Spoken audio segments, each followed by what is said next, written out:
Captain Jake Morrison stood on the bridge of the UES Dakota and watched the alien ship approach through the dark void of space. The massive vessel was 3 times larger than his own ship and gleamed with strange metals that seemed to bend light around them. After 200 years of searching the stars, humanity had finally found what they were looking for. They were no longer alone in the universe. Ambassador Lisa Carter stood beside him, her hands clasped behind her back as she studied the alien craft through the main viewing screen. She had spent her entire career preparing for this moment, learning every protocol and procedure for first contact with an alien species. The weight of representing all of humanity pressed down on her shoulders like a mountain. "Are you ready for this?" Jake asked her quietly. His crew had been tense for days as they traveled to this neutral meeting point in deep space. Everyone knew that what happened in the next few hours would change human history forever. Lisa nodded, but did not take her eyes off the alien ship. "As ready as anyone can be for something like this," she replied. "We have one chance to get this right." The alien vessel had responded to their transmission with coordinates for this meeting at an abandoned space station called Kepler 7. The station had been built by some long-dead civilization and served as a perfect neutral ground for first contact. Both ships had arrived exactly on time, which Lisa took as a good sign that these aliens understood the importance of punctuality. Lieutenant Ben Hayes stood at his security station, his hand resting on his weapon. He had argued against allowing the ambassador to board the alien station, but his orders were clear. Humanity needed to show trust if they wanted to build a relationship with this new species. Still, something about the alien ship made him nervous.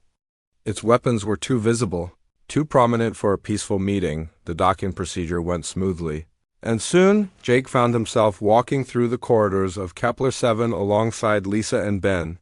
The station's artificial gravity still worked, though the air felt stale and old. Emergency lighting cast strange shadows on the walls, making the place feel more like a tomb than a meeting place. They entered the main conference room and found the aliens already waiting. Jake's breath caught in his throat as he got his first close look at an alien being. The Zeltharians were tall and thin, with 4 arms and skin that looked like polished metal. Their leader wore elaborate robes and carried himself with the bearing of someone accustomed to absolute authority. "I am High Commander Vextar of the Zeltharian Empire," the alien said through a translation device that hung around his neck. His voice was cold and mechanical, without any warmth or emotion. "You are the representatives of the species that calls itself human." Lisa stepped forward and bowed slightly in what she hoped was a respectful gesture. "I am Ambassador Lisa Carter, representing the United Earth government. We are honored to meet you and hope this begins a long friendship between our peoples." Vextar looked at her with what might have been amusement, though it was hard to tell with his alien features. "Friendship," he repeated the word as if it tasted strange. An interesting concept from such a primitive species. The insult hit Jake like a physical blow, but he forced himself to remain calm. Lisa's training had prepared her for this possibility. Many first contact scenarios assumed that more advanced species might look down on humanity. "We may be new to space travel compared to your people," Lisa said carefully, "but we are eager to learn and contribute to the galactic community." "Contribute?" Vextar said, and this time there was definitely amusement in his voice. "Yes, you will contribute. The Zeltharian Empire has ruled this sector of space for over 3,000 years. We have encountered many species like yours, and they all contribute in the same way." Something in his tone made Ben step closer to Lisa, his hand moving toward his weapon. The movement was subtle, but Vextar noticed it immediately. The alien commander's eyes fixed on Ben with the focus of a predator spotting prey. "Your warrior shows spirit," Vextar said. "But spirit without power is meaningless." Without warning, Vextar raised one of his 4 hands and pointed a strange device at Ben. A beam of purple light shot across the room and struck the lieutenant in the chest. Ben's scream was cut short as his body simply disappeared, turned to dust in less than a second. Lisa staggered backward in horror while Jake reached for his own weapon. But more Zaltharian soldiers had entered the room and their weapons were already trained on the humans. The smell of ozone and something worse filled the air where Ben had been standing. That demonstration was necessary, Vextar said, as calmly as if he had just shown them a piece of art. Your species needs to understand its place in the galaxy. You have two choices, humans. Submit to the Zaltharian Empire as a vassal species, or face extinction. Jake's mind reeled as he tried to process what had just happened. Ben had been alive one moment and gone the next, reduced to nothing by alien technology that humanity could not even begin to understand. The casual way the alien had murdered him made Jake's blood run cold. You have 30 of your standard days to give us your answer, Vextar continued. Return to your home world and tell your leaders what you have seen here. The Empire is not interested in negotiation or compromise. You will serve or you will die. Lisa found her voice at last, though. It shook with rage and grief. You murdered an innocent man, she said. He was no threat to you. He was armed in the presence of his betters, Vextar replied. That is threat enough. Consider his death a lesson in proper behavior for your species. The alien commander turned and walked toward the exit, his soldiers following behind him. At the doorway, he paused and looked back at the two surviving humans. 30 days, he repeated. Use them wisely. Jake and Lisa stood alone in the conference room, staring at the empty space where Ben had been. The weight of what they had witnessed pressed down on them like a crushing weight. They had come seeking friendship and found only contempt and death. Now they had to return to Earth with news that would shatter humanity's dreams of joining a peaceful galactic community. The aliens were gone, but their message was clear. Humanity could choose slavery or extinction. As Jake helped the shaken ambassador back to their ship, he wondered if there might be a third option that the Zaltharians had not considered. They clearly saw humans as weak and primitive, but they might be wrong about that. Very wrong indeed. President Karen Walsh stood before the United Earth Assembly, her face grim as she delivered the news that would change everything. The massive hall fell silent as she described the murder of Lieutenant Ben Hayes and the ultimatum delivered by the Zaltharian Empire. Representatives from every nation on Earth listened in stunned silence as she played the recording Jake Morrison had brought back from Kepler-7. The aliens believe we are weak, Karen said, her voice carrying across the assembly hall. They think we will choose slavery over death because they have never encountered a species like humanity. They are about to learn how wrong they are. The vote was unanimous. Every nation on Earth agreed that humanity would never bow to alien tyranny. They had 30 days to prepare for war against an enemy with technology thousands of years more advanced than their own. It seemed impossible, but humans had faced impossible odds before and survived. Admiral Chris Parker took command of Earth's hastily assembled defense fleet.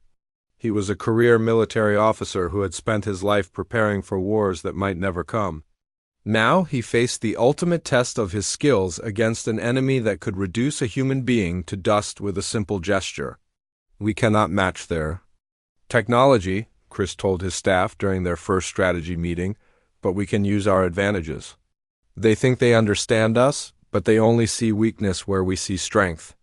Dr. Emma Rodriguez led the crash program to reverse engineer Zaltharian technology from the scans taken during first contact. Her team worked around the clock, analyzing every piece of data they had about the alien ship and weapons. It was not much to work with, but Emma had built her career on solving impossible problems. The Zaltharians returned exactly 28 days later with a fleet of 200 ships. High Commander Vextar expected to find a broken species ready to surrender. Instead, he found Earth's orbital space filled with mines, defense platforms, and ships that should not have existed. Captain Jake Morrison now commanded the defense. Vessel UES Liberty, one of 50 ships that Earth had managed to build in less than a month. The ships were crude compared to Zaltharian technology, but they had one advantage the aliens did not expect. Every human aboard them was willing to die rather than surrender. The battle began at dawn Earth time. Zaltharian ships moved in perfect formation, their weapons targeting major cities on the planet below. They expected the humans to break and run when they saw the destruction beginning. Instead, the human fleet attacked immediately with tactics no civilized species would ever attempt. Jake rammed his ship directly into a Zeltharian cruiser, detonating both vessels in a ball of fire that lit up the darkness of space. Other human captains followed his example, turning their ships into missiles aimed at the alien fleet. The Zeltharians had never seen anything like it. Their own culture valued individual survival above all else. Nuclear mines hidden throughout Earth's orbital. Space began exploding as Zeltharian ships triggered them. The aliens had sensors that could detect most weapons, but they had not expected humans to hide nuclear devices inside fake debris and abandoned satellites. Each explosion destroyed at least one alien ship and damaged several others. Commander Amy Johnson led a squadron of fighters in what military historians would later call the most reckless attack in human history. Her pilots flew their small craft directly into the engine intakes of Zeltharian battleships, sacrificing themselves to cripple vessels 100 times their size. The aliens watched in horror as these tiny humans threw away their lives to damage ships that could be repaired. Dr. Rodriguez's breakthrough came in the middle of the battle when her team finally cracked the frequency used by Zeltharian shields. Human weapons began punching through alien defenses for the first time, and the tide of battle started to turn. The Zeltharians found themselves losing ships to an enemy they had dismissed as primitive. The space around Earth became a graveyard of twisted metal and burning plasma. Human losses were terrible, but they kept fighting with a fury that shocked their enemies. Every ship that fell was replaced by another crew willing to die for their home world. The Zeltharians began to understand that they had made a fundamental error in judgment. General Adamstone coordinated the ground defenses as some Zeltharian ships broke through to attack Earth's surface. The aliens expected to find helpless civilians ready to surrender. Instead, they met resistance from every human settlement. Children threw rocks at alien soldiers while their parents fought with whatever weapons they could find. The Zeltharian fleet commander watched his forces take losses that should have been impossible against such a primitive enemy. His ships were superior in every way, but the humans fought like demons possessed. They used tactics that no rational species would attempt, throwing away advantages to gain small victories that added up to something larger. High Commander Vexstar realized his mistake too late. He had judged humanity by the standards of civilized species that valued survival above all else. These humans were different. They would rather die fighting than live as slaves, and that made them more dangerous than any weapon. The final blow came when Captain Lisa Scott led a desperate attack on the Zeltharian command ship. Her vessel was badly damaged and her crew was dying, but she managed to ram the alien flagship and detonate her ship's reactor core. The explosion tore through the command ship's hull and killed dozens of high-ranking Zeltharian officers. With their command structure in chaos and their losses mounting, the surviving Zeltharian ships began to retreat. Vexstar gave the order to withdraw with rage and disbelief filling his voice. No species had ever forced the mighty Zeltharian Empire to retreat from battle. The humans had achieved the impossible through sheer determination and willingness to sacrifice everything. As the alien fleet limped away from Earth, the human survivors began counting their losses. Nearly half their ships were gone, and thousands of brave people had died defending their home. But they had won something precious in return. They had shown the galaxy that humanity would not go quietly into slavery or extinction. Admiral Parker surveyed the wreckage floating around Earth and felt a mixture of pride and sorrow. His people had proven themselves in the crucible of battle, but the cost had been terrible. He knew this was only the beginning. The Zeltharians would return with more ships and better tactics. Next time, humanity needed to be ready with more than just courage and determination. Dr. Rodriguez worked through the night analyzing wreckage from destroyed Zeltharian ships. Each piece of alien technology brought humanity one step closer to matching their enemies. The aliens had made the mistake of underestimating human ingenuity along with human courage. President Walsh addressed the world as the sun rose over the battlefield. Her words were broadcast to every human settlement in the solar system. Today we proved that humanity will never surrender to tyranny, she said. The aliens wanted slaves, but they found warriors instead. This is only the beginning of our fight. For freedom. In the depths of space, the retreating Zeltharian fleet carried news that would shake the foundations of the Empire. For the first time in 3,000 years, they had been defeated by a species they considered inferior. Word spread quickly through the galaxy that something new had emerged among the stars. Something dangerous and unpredictable that called itself human. The Zeltharians had expected an easy conquest and found a nightmare instead. They had awakened something in humanity that they did not understand and could not control. The galaxy was about to learn that sometimes the most dangerous enemy is the one that refuses to accept defeat. 6 months after the battle above Earth, the planet had transformed into something unrecognizable. General Adam Stone stood on the observation deck of Orbital Platform Alpha and watched massive construction ships building the next ring of defense stations. Every asteroid in the solar system had been hollowed out and turned into a fortress. Humanity had learned from their first encounter with the Zeltharians. The debris field around Earth told the story of that desperate battle, but now it served a new purpose. Twisted metal from both human and alien ships had been collected and studied by teams of engineers working around the clock. Every piece of Zeltharian technology brought humanity one step closer to understanding their enemies. Commander Amy Johnson walked through the shipyards of Luna Base, inspecting the construction of humanity's first purpose-built warships. These vessels bore no resemblance to the exploration ships that had first carried humans to the stars. Every line and surface was designed for one purpose: killing alien invaders who threatened Earth. "How long until the fleet is ready?" Adam asked her over the communication system. His weathered face showed the strain of the past months. Sleep had become a luxury that military commanders could not afford. 3 more weeks for the first squadron, Amy replied, running her hand along the hull of the new ship UES Defiance. These ships are built for war, not exploration. The aliens will find them much harder to destroy than our old vessels. Dr. Emma Rodriguez had made breakthrough after breakthrough in her underground laboratory beneath the Swiss Alps. The woman, who had once studied peaceful applications of technology, now devoted her genius to creating weapons of war. Her latest discovery would give humanity its first real advantage over Zeltharian forces. Their shields operate on a rotating frequency, Emma explained to the assembled military leadership during their weekly briefing. But the rotation follows a pattern. If we can synchronize our weapons to fire at the exact moment their shields are weakest, we can punch through their defenses. The breakthrough had come from analyzing the energy signature of every Zeltharian weapon fired during the battle above Earth. Emma's team had worked for months to crack the alien technology, losing several researchers to experimental accidents.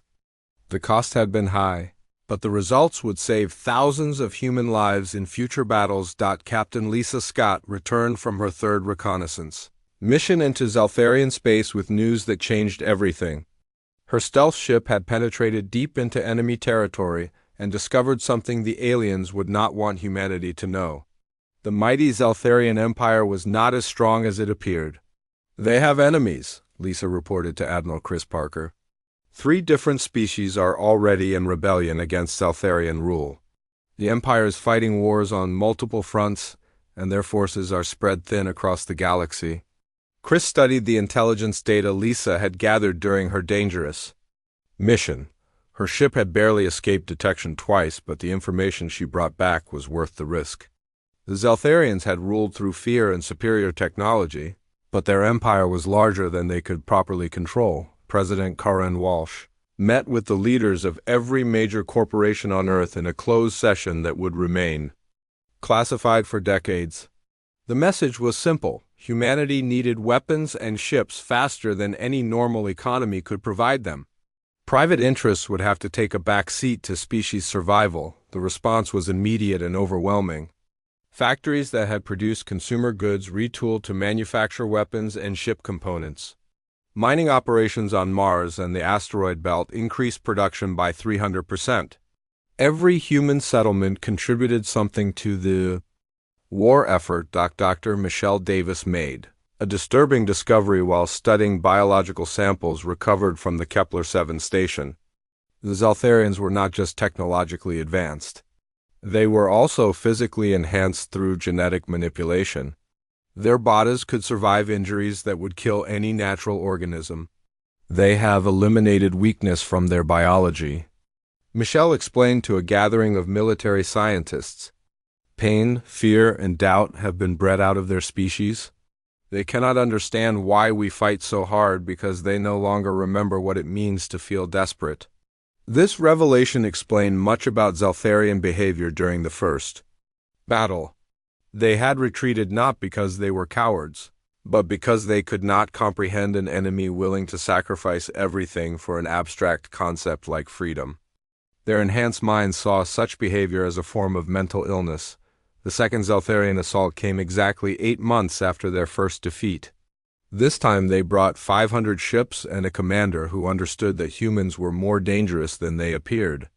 High Commander Zexanol had studied the battle recordings and developed new tactics specifically designed to counter human recklessness. The aliens approached Earth's solar system in a tight formation that minimized the effectiveness of nuclear mines and ramming attacks. Their new strategy relied on staying beyond the range of human weapons while bombarding Earth from a safe distance. It was a sound military plan that should have worked against any rational enemy. Jake Morrison commanded the defense from his new ship UES Retribution, a vessel twice the size of his old command and armed with weapons based on captured Zeltharian technology. The human fleet had grown from 50 ships to over 200, each one crewed by veterans who had survived the first battle. They want to keep their distance this time, Jake observed as he watched the alien formation on his main screen. They think they can destroy us safely from far away. Time to show them why that will not work. The human fleet split into 3 groups and attacked from different angles using the asteroid belt as cover. Amy Johnson led one group in a direct assault while Lisa Scott took another group around the far side of Jupiter. Jake commanded the third group in what appeared to be a suicidal charge straight at the enemy formation. Emma's new weapons proved their worth in the opening minutes of battle. Human ships firing in perfect synchronization punched holes through Zeltharian shields. That had seemed impenetrable just months before. The aliens found themselves taking damage from weapons they had dismissed as primitive toys. The tide of battle turned when Jake's group reached the alien formation and deployed a weapon that no Zeltharian commander could have anticipated. Human engineers had modified cargo containers to serve as giant shotgun shells, filling them with millions of small metal pellets and launching them at relativistic speeds. Each container struck a Zeltharian ship like a hammer blow from an angry god, shredding hulls and destroying systems that had been designed to withstand the vacuum of space. The aliens had no defense against such crude but effective weapons because no civilized species would think to use them. General Stone watched the battle from his command center and felt a mixture of pride and horror at what humanity had become. His people were winning through tactics that would have been considered war crimes in any civilized conflict.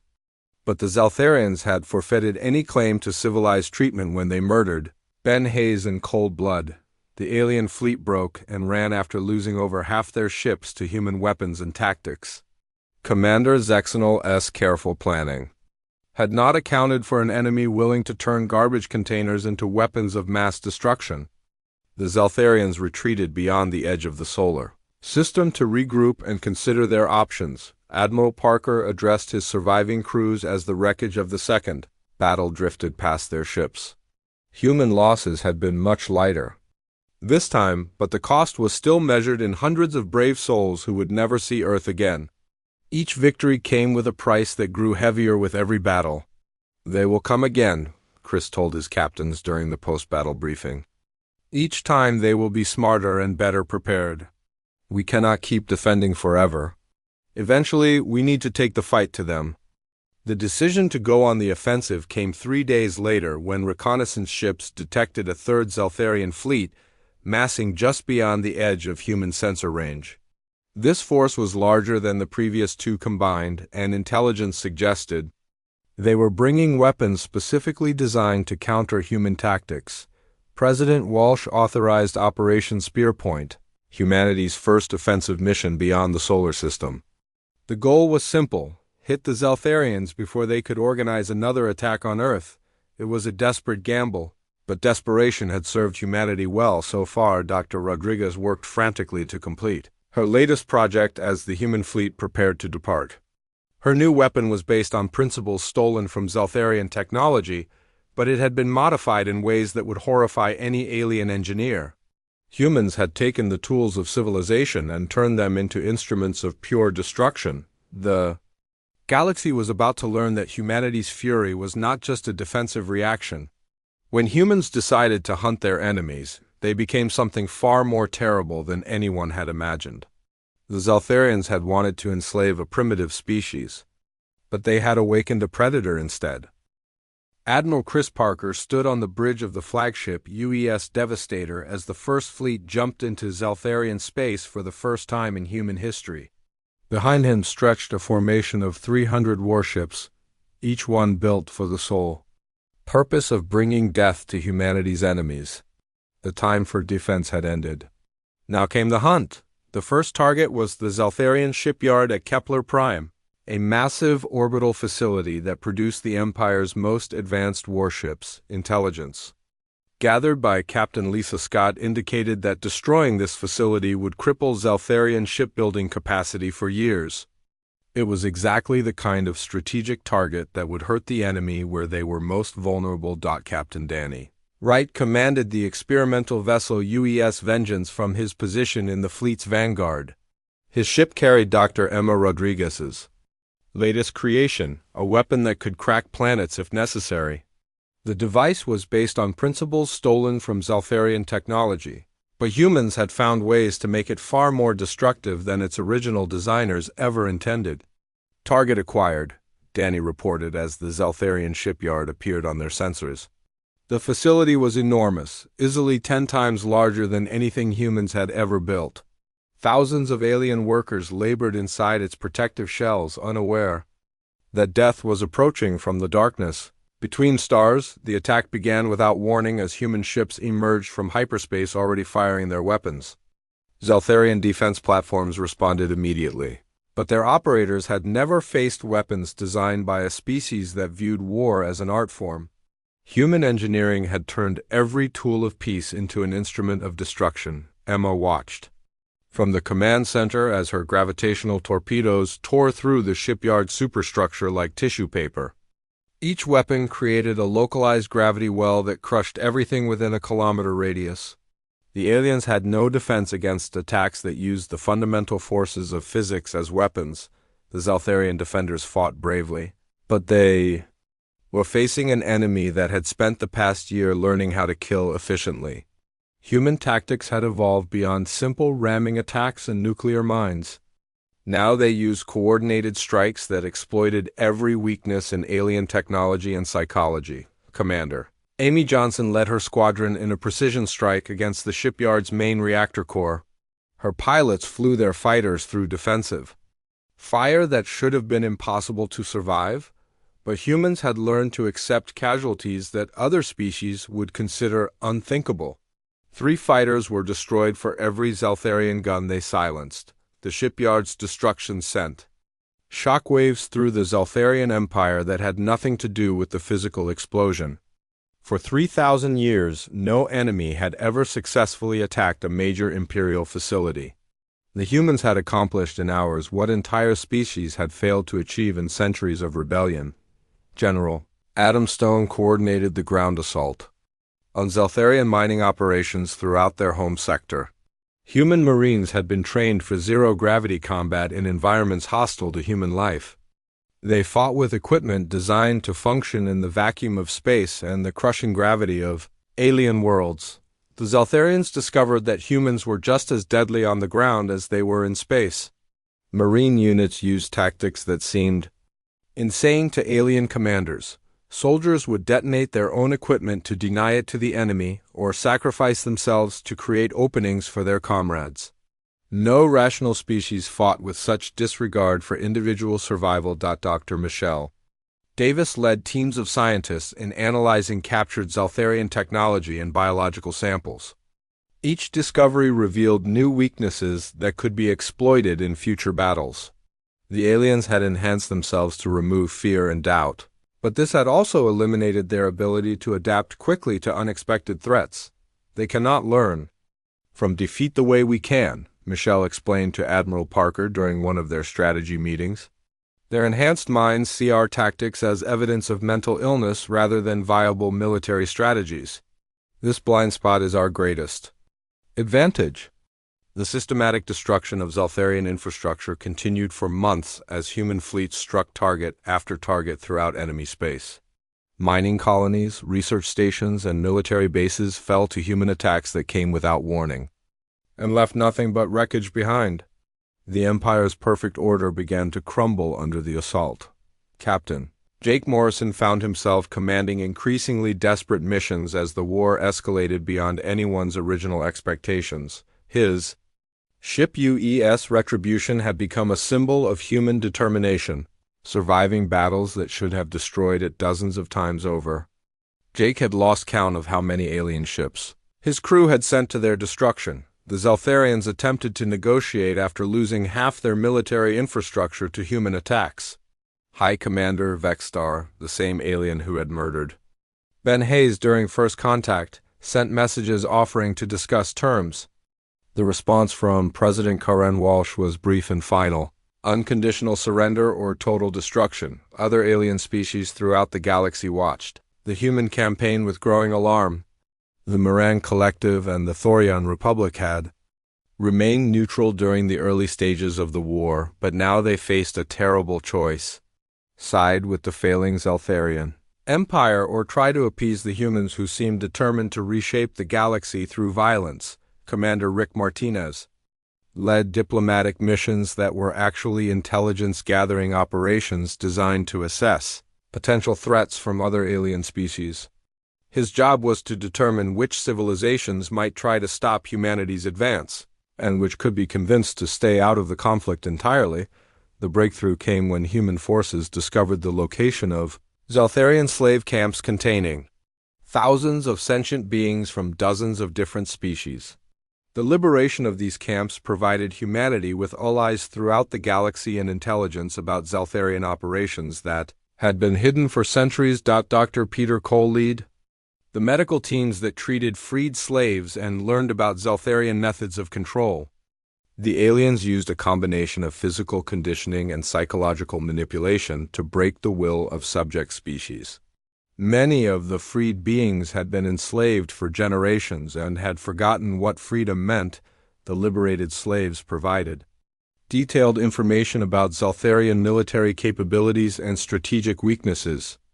They knew which systems were heavily defended and which were vulnerable to attack. More importantly, they knew about secret facilities where the Empire conducted research into new weapons and technologies. Captain Lisa Scott used this intelligence to plan raids on Zeltharian research installations throughout their territory. Her stealth ships struck without warning, stealing alien technology and destroying facilities that had taken decades to build. Each successful mission brought humanity closer to technological parity with their enemies. The Zeltharian Empire began to fragment as subject species saw humanity's success and started their own rebellions. Worlds that had been conquered centuries ago suddenly remembered what it meant to fight for freedom. The Empire found itself fighting wars on dozens of fronts as their perfect order collapsed into chaos. Admiral Parker realized that the war had moved beyond simple revenge for Ben Hayes' murder. Humanity had become something new in the galaxy, a force that could not be reasoned with or controlled through traditional diplomacy. They had learned to fight with a fury that terrified even their allies. Danny Wright's ship UES Vengeance became a legend throughout Zeltharian space as it destroyed target after target with methodical precision. The weapon systems Emma had designed could crack moons and boil away atmospheres. No Zeltharian installation was safe from human reach, no matter how well defended or strategically positioned. The final phase of the campaign began. when human scouts located the Zeltharian homeworld deep in the heart of their territory. The planet was defended by massive orbital fortresses and protected by energy fields that could deflect most known weapons. It should have been impossible to attack successfully. President Walsh authorized the assault on the Zeltharian homeworld, over the objections of some military leaders who feared the cost would be too high. But humanity had passed the point where costs mattered more than victory. They had become something that the galaxy had never seen before. A species that would burn the universe down rather than accept defeat. The fleet that assembled for the final attack was the largest force humanity had ever deployed. Over 1,000 ships prepared to assault the most heavily defended planet in known space. The Zeltharians waited behind their fortifications, confident that their homeworld could never fall to such a primitive enemy. They were about to learn that human fury, once unleashed, recognized no limits and accepted no obstacles. The nightmare that had begun with the murder of one human soldier was about to reach its terrible conclusion in the heart of the Zeltharian Empire. The Etherian Council had existed for 10,000 years as the galaxy's primary peacekeeping organization, mediating conflicts between species and preventing wars that could devastate entire sectors. Elder Council Thyrix had seen empires rise and fall, but nothing had prepared him for the reports flooding in from Zeltharian space about human military actions. "They fight like demons," reported Captain Venlos of the Moran Collective, his usually steady voice shaking as he described what he had witnessed at the Battle of Kepler Prime. "They turn their own ships into weapons and sacrifice themselves. Without hesitation, no civilized species behaves this way." The emergency session of the Galactic Assembly brought together representatives from over 100 different species, all united by growing concern about humanity's rapid expansion beyond their home system. What had begun as a simple defensive war had evolved into something that threatened the established order of galactic civilization. Ambassador Zelther of the Thorian Republic stood before the assembly and displayed holographic recordings of human attacks on Zeltharian facilities. The images showed destruction on a scale that most species had never imagined possible. Entire star systems had been stripped of resources to fuel the human war machine.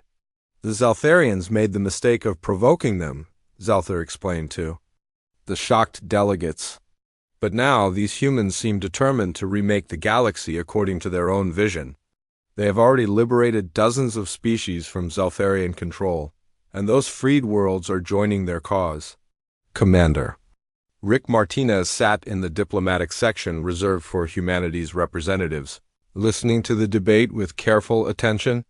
His mission was officially diplomatic, but everyone knew he was gathering intelligence about potential threats to human expansion.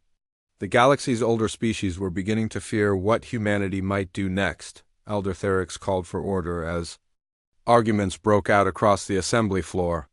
Some species demanded immediate intervention to stop human aggression, while others pointed out that the Zeltharians had brought this destruction upon themselves through their own cruelty and arrogance. The galaxy was splitting into factions as it had not done for millennia. "The humans claim to fight for freedom," declared Representative Kekstar of the Hegemony Alliance. "But what happens when they run out of slaves to liberate? Will they turn their weapons on any species that refuses to accept their version of galactic order?" Rick stood and requested permission to address the assembly, knowing that his words would be transmitted back to Earth and analyzed by every intelligence service in the galaxy. President Karen Walsh had given him clear instructions: make no threats, but leave no doubt about humanity's resolve. "Humanity wants only to be left in peace," Rick said, his voice carrying clearly through the vast chamber. "We did not start this war. We did not ask to become the galaxy's nightmare. But when the Zeltharian Empire threatened our existence, we responded with the only language they understood." The truth was more complex than Rick's simple statement suggested. Humanity had indeed been forced into war, but their response had exceeded anything the Zeltharians could have anticipated. The systematic destruction of an empire that had ruled for 3,000 years was not simply self-defense. Dr. Emma Rodriguez worked around the clock in her mobile laboratory aboard the research vessel UES Discovery, analyzing technology captured from defeated Zeltharian forces. Each new breakthrough brought humanity closer to technological superiority over their enemies, but it also opened up possibilities that terrified even their allies. The weapon she was developing could sterilize entire planets if necessary, turning living worlds into barren rocks in a matter of hours. Emma told herself it was a deterrent that would never be used, but she knew that human military doctrine had evolved beyond such moral constraints. Victory had become more important than mercy. Captain Nancy Blake led covert operations to arm and train rebel forces throughout Zeltharian space, turning the Empire's own subjects against their masters. Her teams provided weapons and tactical training to dozens of species that had been enslaved for generations. The results exceeded everyone's expectations. The Vorthik Rebellion had been simmering for decades before human involvement, but Nancy's arrival transformed scattered resistance cells into a coordinated military force. Within months, Vorthik fighters were using human tactics to liberate their homeworld from Zeltharian occupation. Similar uprisings erupted across the Empire as news of human success spread. Elder Therics received daily reports about the collapse of Zeltharian authority throughout their territory. Systems that had been firmly under Imperial control for centuries were declaring independence and requesting protection from human forces. The galaxy's balance of power was shifting with terrifying speed. The Crystalline Confederation had remained neutral throughout the conflict, but their ambassador to the Aetherian Council expressed growing concern about human expansion. "They absorb everything they conquer," she explained during a closed session. "Freed slaves become human allies, captured technology becomes human weapons. They are not just winning this war, they are transforming themselves into something unprecedented." Captain Danny Wright's ship UES Vengeance had become a symbol of human power throughout the galaxy, its name whispered in fear even by species that had never encountered Zeltharian forces. The vessel's ability to destroy installations that had stood for millennia demonstrated that humanity possessed weapons capable of reshaping the galactic landscape. Intelligence reports reached Earth describing secret meetings between various alien governments as they debated how to respond to the human threat. Some species proposed forming an alliance to contain human expansion, while others suggested trying to negotiate beneficial relationships with the emerging power. President Walsh faced pressure from her own military commanders who argued for preemptive strikes against potential enemies before they could organize effective resistance. General Adam Stone had prepared contingency plans for simultaneous wars against multiple alien species, scenarios that would have been unthinkable just 2 years earlier. "We cannot fight the entire galaxy," Karen told her advisors during one heated strategy session. "But we also cannot allow other species to interfere with our war against the Zeltharians. We need to demonstrate that humanity can be a reliable ally to those who accept our friendship and a terrible enemy to those who threaten our interests." The solution came from an unexpected source when the Catherian Assembly, a coalition of peaceful trading species, requested human protection from Zeltharian raiders who had been attacking their merchant vessels.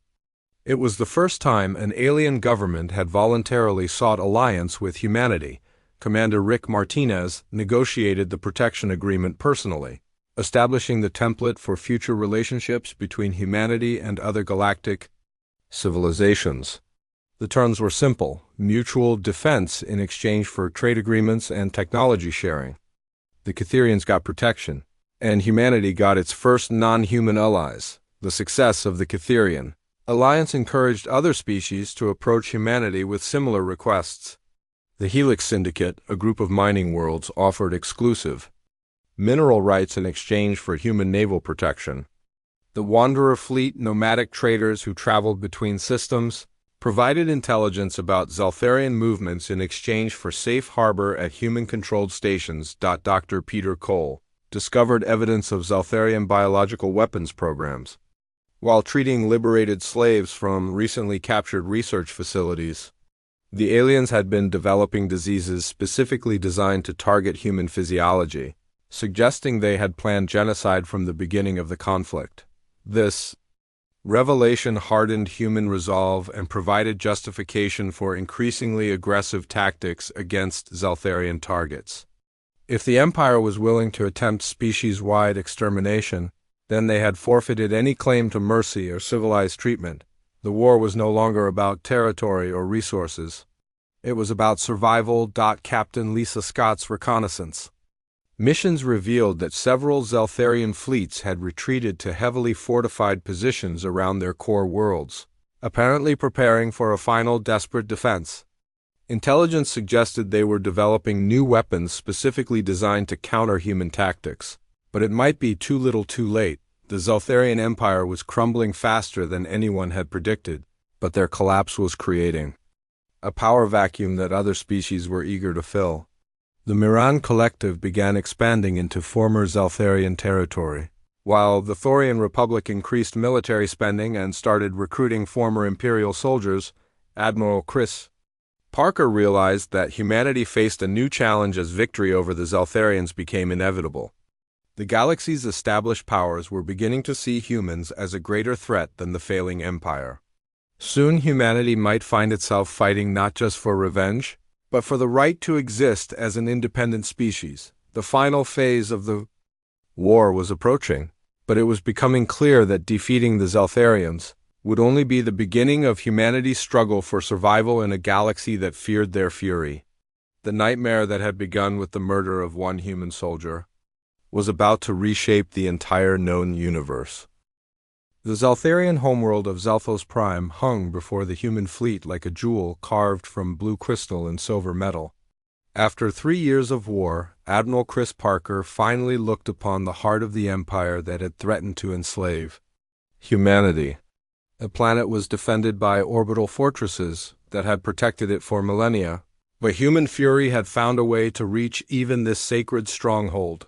High Commander Vexstar stood in the command center of the primary defense station, watching the approaching human armada with something approaching admiration.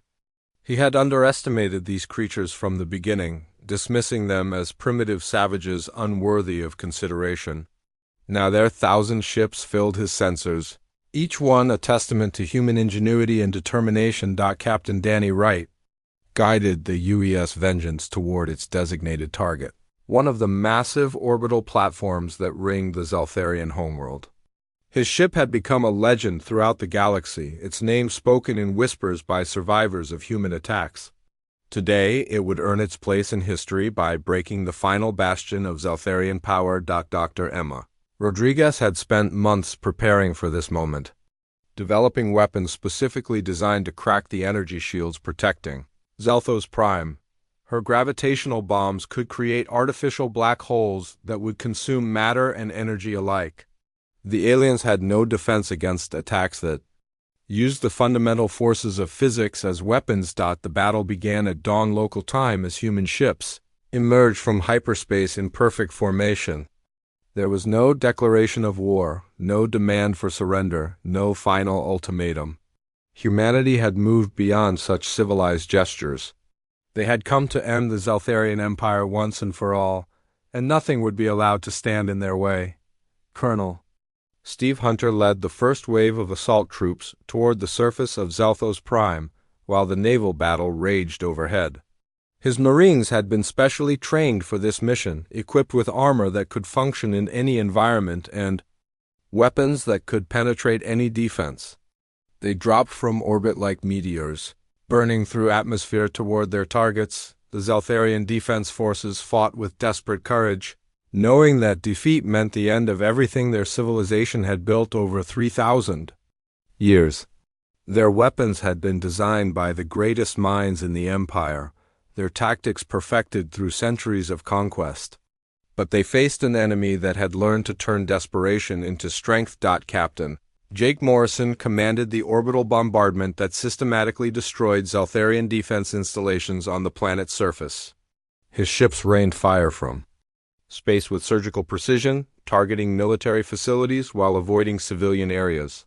Humanity might fight like demons, but they retained enough conscience to distinguish between soldiers and innocents.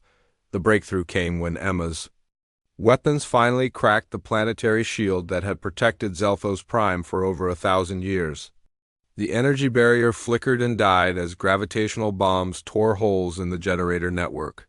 For the first time in millennia, the Zeltharian homeworld lay vulnerable to direct attack. Commander Amy Johnson led her fighter squadrons through the gaps in the planet's defenses, striking at targets that had never been threatened by enemy action. Her pilots flew with the precision of artists and the fury of avenging angels, each one carrying the memory of Lieutenant Ben Hayes and all the humans who had died in this war. General Adam Stone coordinated the ground assault from his command. Ship as human forces landed on every continent of Zelphos Prime. The Zeltharians had turned their homeworld into a fortress, but their defenses were designed to repel conventional attacks. Human tactics went far beyond conventional warfare. The final battle took place in the crystal spires of the imperial capital, where Zeltharian nobles had ruled the galaxy for longer than human civilization had existed. Human marines fought room by room through palaces that contained treasures from 100 conquered worlds. The defenders gave no quarter and expected none in return. High Commander Vexstar made his last stand in the throne room of the imperial palace, surrounded by the elite guards who had sworn to die before allowing the sacred heart of the Empire to fall to alien invaders. He had spent his life believing in Zeltharian superiority, but the humans had shattered that faith along with everything else. Colonel Hunter found him there among the bodies of his fallen guards, still holding the weapon he had used to murder Ben Hayes during that first disastrous contact 3 years earlier. The alien commander looked up at his conqueror with eyes that held no fear, only a kind of bitter acceptance of fate. "You have won," Vexstar said simply. "Your species has proven stronger than mine. But victory will change you as defeat has changed. U.S. You will become what you fought against." Hunter said nothing as he placed the alien under arrest. There would be trials for war crimes, testimony about slave camps and genocide attempts, justice for the billions who had suffered under Zeltharian rule. But the colonel knew that the alien's words contained a disturbing grain of truth. President Karen Walsh received news of the victory in her bunker beneath the Swiss Alps, where she had coordinated the war effort for 3 years.